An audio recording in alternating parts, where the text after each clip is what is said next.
सबसे पहले भाग जाते, उनके इस बयान को आप किस तरह से देख रहे हैं? मैं तो कहूंगा 4 जून के बाद सभी भारतीय जनता पार्टी के प्रमुख नेताओं के पासपोर्ट जब्त करो।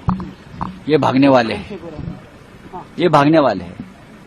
न राहुल गांधी कभी भागा है, न इंडिया गठबंधन के नेता कभी भागे। देश में डटे रहे, चाहे जेल में गए, संघर्ष किया, हाँ, और हम देश में रहे। राजीव गांधी ने शहादत दी, इंदिरा गांधी ने शहादत दी, सभी ने। आप मुझे बताइए, बीजेपी के किसी नेता ने देश के लिए शहादत दी है? बताइए, या उनके बेटे ने कभी शहादत दी है? नहीं। ये व्यापारी लोग हैं, और व्यापारी लोग बहुत डरपोक होते हैं, वो लड़ते नहीं। योगी जी को पता होना चाहिए, योगी जी इस व्यापारी मंडल में फंस गए हैं।